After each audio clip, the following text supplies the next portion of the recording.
Om Shanti. Good morning.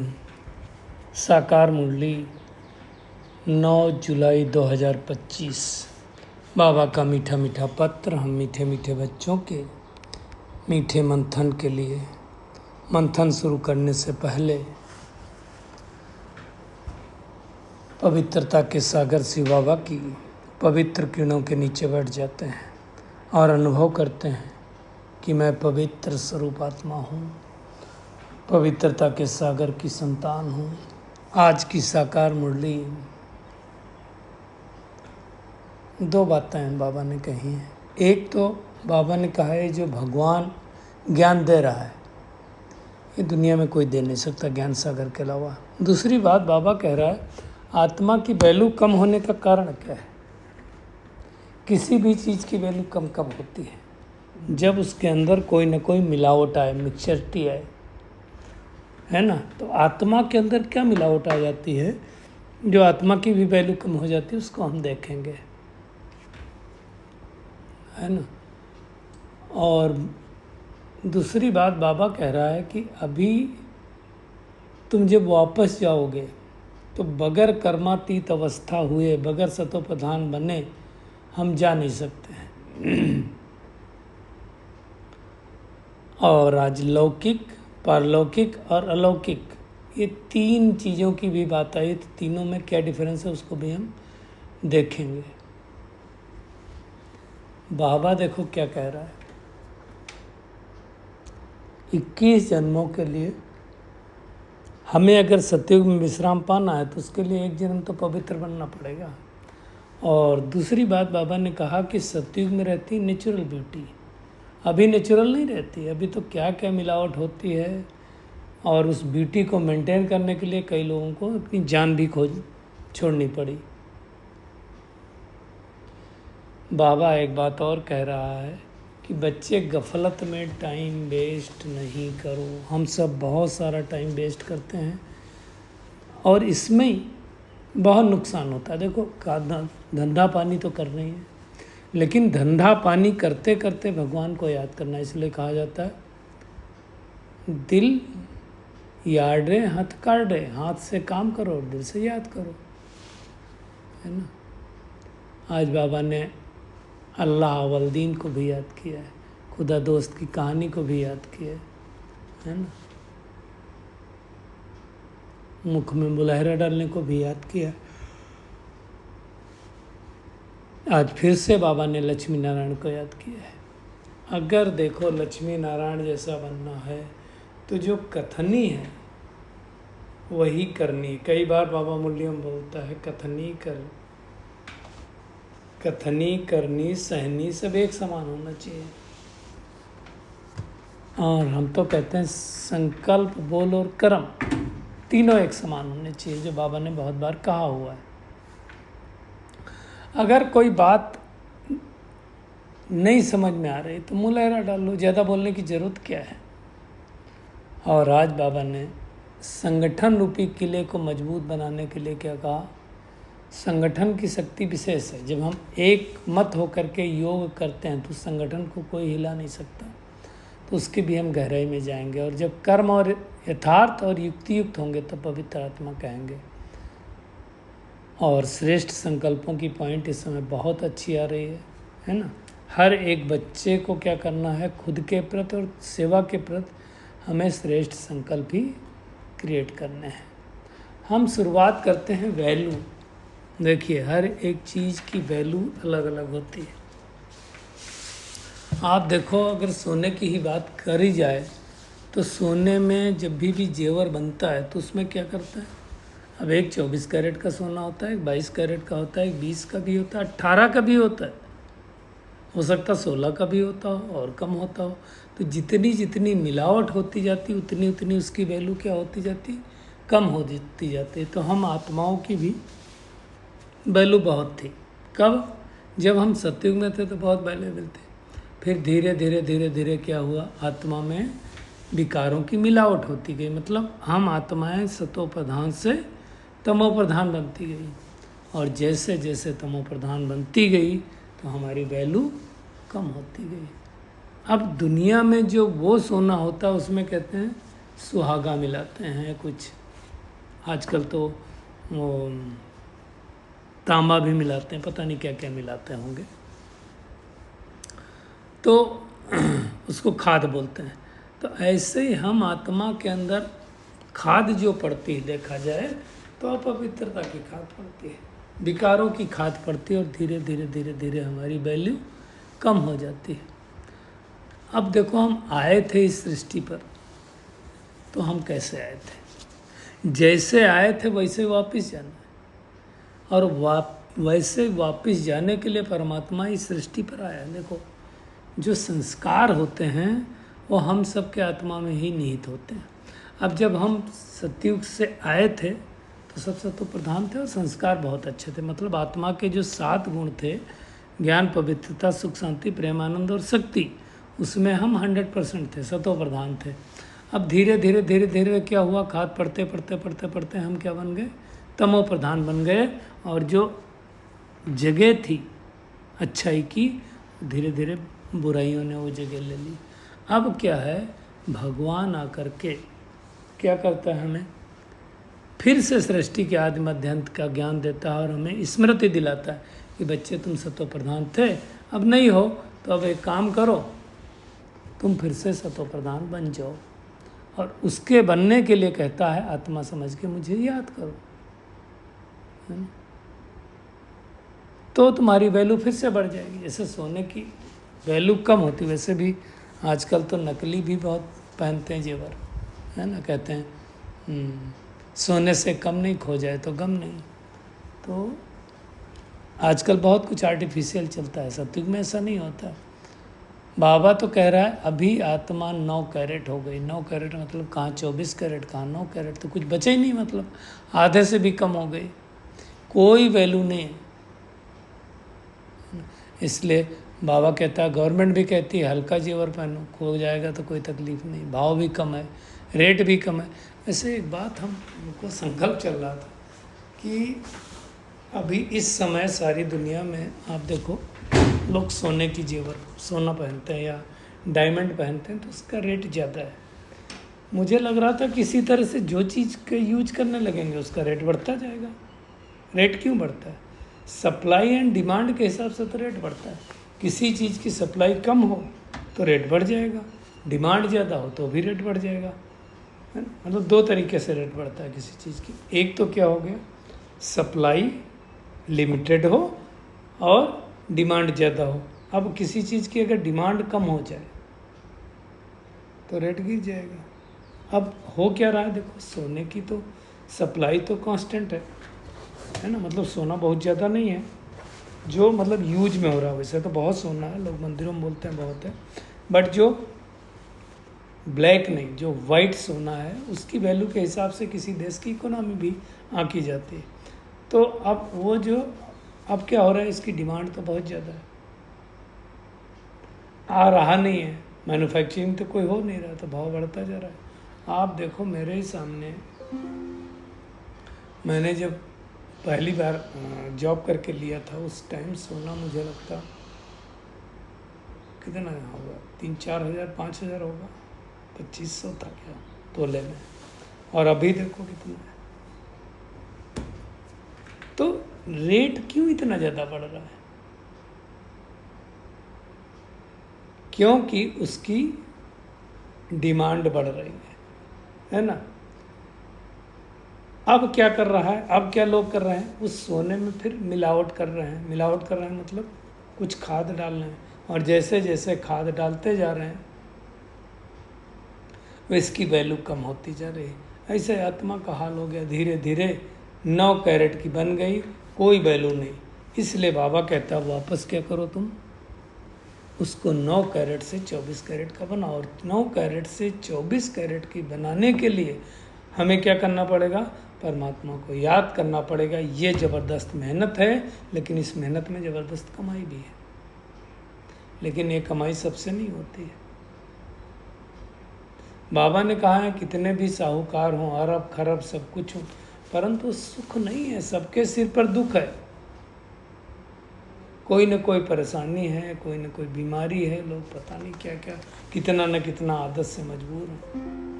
मैं आपको बताऊं, कल मैं एक पार्टी कहेंगे, पार्टी जैसे कुछ था तो खैर कम्युनिकेशन जैसा ही मीटिंग।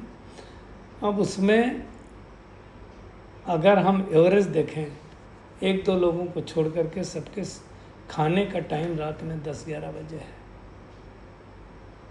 और बड़े फक्र से बताते हैं। कई लोग फिर 11 बजे वॉक करके भी सोते हैं। अब ये सब जो लोग भी करते हैं वो स्वस्थ कैसे हो सकते हैं? किसी को डायबिटीज़ होगी, फिर किसी को बीपी होगी, कुछ भी होगा। तो अरब खरब हैं, लेकिन सबके सिर पर दुख है। बाबा ने कहा बड़े बड़े राजा हैं, प्रेसिडेंट आज हैं, आज दुनिया में तो देखो आज हैं, कल उनको उतार भी देते हैं। बाबा तो कहता है मार भी देते हैं। खास करके बहुत सारे मुल्कों में, मैं नाम नहीं लूँगा, ऐसा है कि वो जब तक प्रेसिडेंट थे तो ठीक थे, और उसके बाद उतरे तो मिलिट्री ने मार दिया। ऐसा भी बहुत बार हुआ है। तो बेसिकली अगर देखा जाए तो इस समय संसार की हालत ही ऐसी हो गई। बाबा ने कहा आजकल साहूकारों राजाओं पर भी मुसीबत है, बहुत मुसीबत है। राजा हैं तो धन ज़्यादा होगा तो लूट लेते लोग, और भारत में तो देखो राजाओं पर फिर प्रजा का राज्य हो गया। तो ड्रामा में है, ऐसे ही तो होगा। लेकिन अभी वापस हमें राजधानी चाहिए, तो बाबा कहता है गुप्त भेष में क्या करो। कल भी कहा था ना बाबा ने, इनकॉग्निटो हो, गुप्त हो। तो गुप्त भेष में दिल व जान, सिख व प्रेम से अपना गंवाया हुआ राज ले सकते हो। कैसे? बाबा की याद के द्वारा। जितना जितना बाबा को हम आत्मा समझकर याद करेंगे, उतना हमें मिलता जाएगा। सतो प्रधान बनेंगे, क्योंकि देखो आत्मा जैसी आई थी वैसे जानी है। और पहले जाएंगे हम परम धाम में, और फिर से कहाँ पे आएंगे? जमुना के कंठे पे आएंगे। जमुना का कंठा मतलब दिल्ली से लगा करके मथुरा तक का जो एरिया है, उस एरिया पर ही राजधानी होनी है। राजधानी तो खैर हस्तिनापुर ही होती, दिल्ली ही होगी। वहाँ नेचुरल ब्यूटी रहती है, वहाँ कोई मिलावट नहीं रहती। पवित्र आत्मा तो शरीर भी पवित्र मिलेगा। यहाँ तो कितना डेंटिंग पेंटिंग करना पड़ता है, बात मत पूछो। कल मेरे को एक भाई ने कुछ बोला, क्या यार खाओ पियो मौज करो। जानता नहीं हूँ, खाओ पियो मौज करो।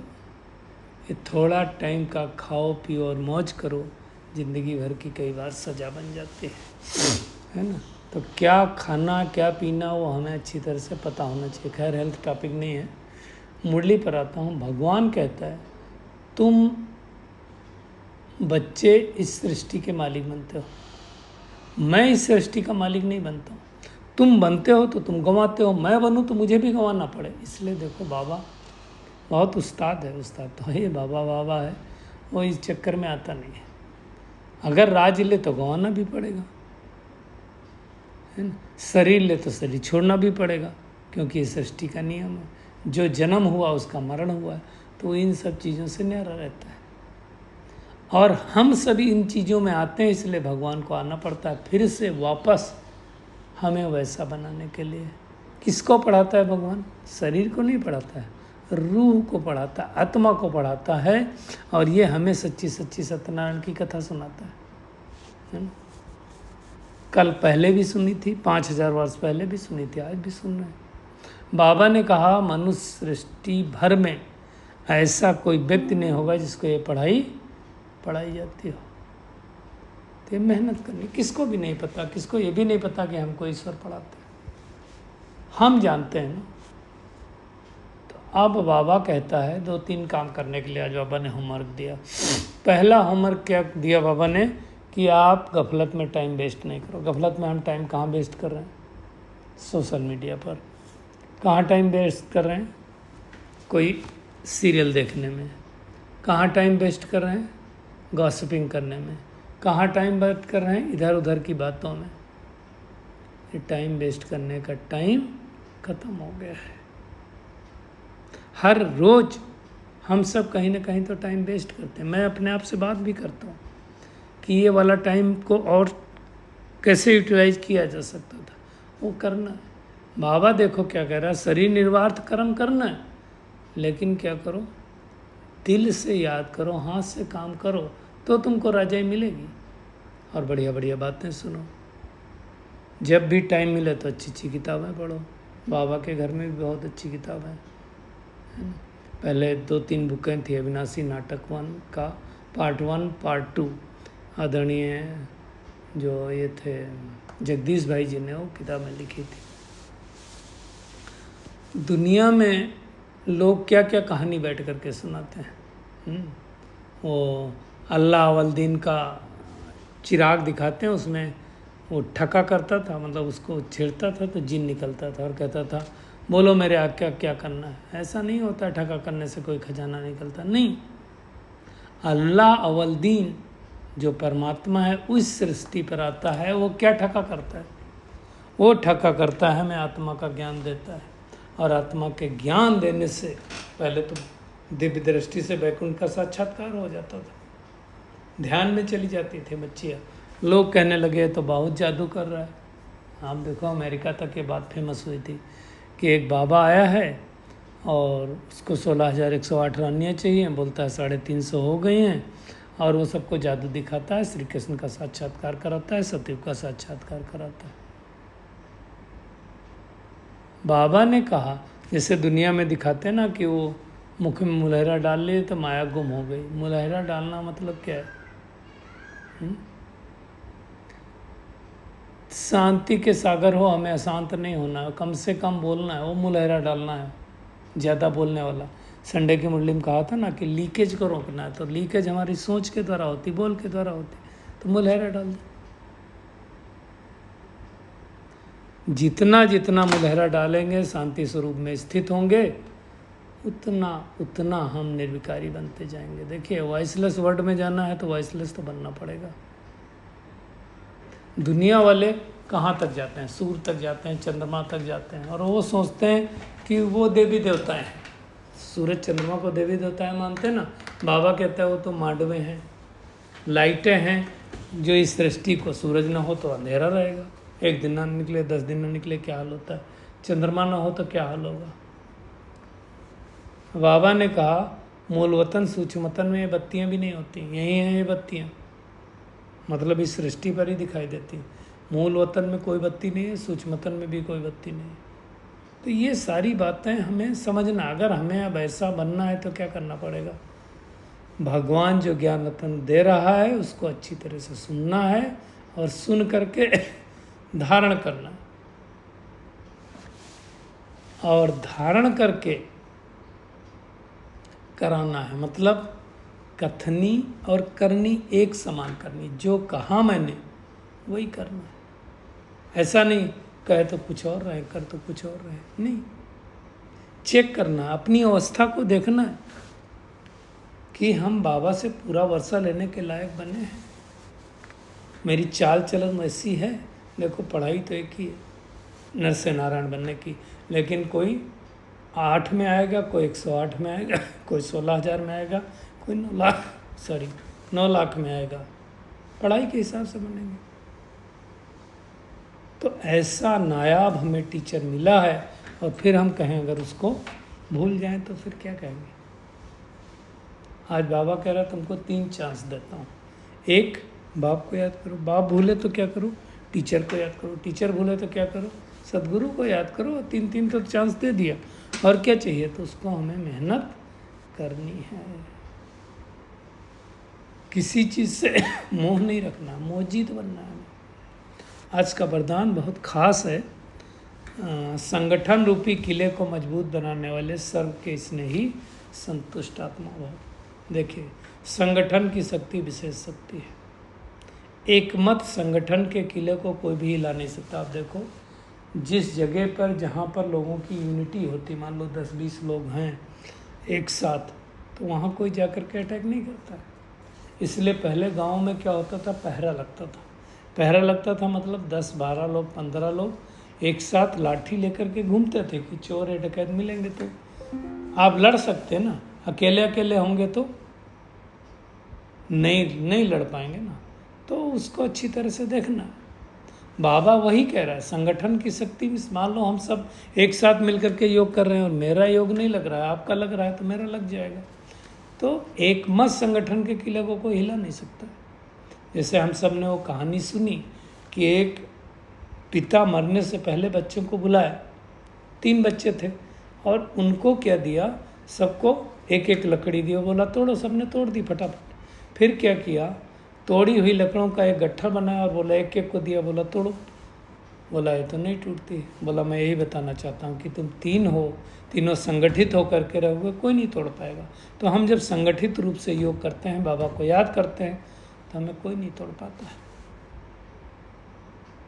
तो और उसके लिए बाबा क्या कह रहा है, 1-2 के स्नेही बन करके रिगार्ड देना, खुद संतुष्ट रहना, दूसरों को संतुष्ट करना, किसी की टांग नहीं खींचनी, कमी कमजोरी नहीं, ना कोई डिस्टर्ब हो ना कोई डिस्टर्ब करे, सब 1-2 को शुभ भावना शुभकामना का सहयोग देते रहें, तो ये संगठन किला मजबूत हो जाएगा।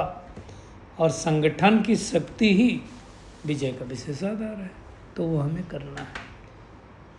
जब हर कर्म यथार्थ और युक्ति होगा तब कहेंगे पवित्र आत्मा। इसका उल्टा ले लें, अगर हम पवित्र आत्मा हैं तो हमारा हर कर्म यथार्थ होगा, युक्ति युक्त होगा। हमें बाबा कहता है, हर एक बच्चा जो स्वप्रति और सेवा के प्रति अच्छे संकल्प करता है उमंगों के, है ना, उस संकल्प को प्रैक्टिकल लाने के लिए पालना करते रहो, उसको दोहराते रहो, तो क्या होगा, धीरे धीरे फलस्वरूप बन जाएगा। तो आज की पूरी मुरली में टेक होम यही है कि भगवान से पूरा वर्षा लेना है तो क्या करना पड़ेगा, आत्मा को परमात्मा की याद के द्वारा सतो प्रधान बनाना है ना। याद रहे हम शांति के सागर के बच्चे, हमें शांत रहना है। कोई ज़्यादा बोल रहा हो मुख में मुलहरा डाल दो, गफलत में अपना टाइम वेस्ट नहीं करना है। कथनी और करनी दोनों एक समान करनी है, मोहजीत बनना है। और संगठन रूपी किले को मजबूत करने के लिए सर्व के स्नेही बनना, संतुष्ट आत्मा बनना, ये 2 गुणों का ध्यान देना है हमें। अच्छा, शुक्रिया मीठे प्यारे बाप दादा, शुक्रिया आप सभी का इस मीठे मंथन के लिए। अच्छा, ओम शांति।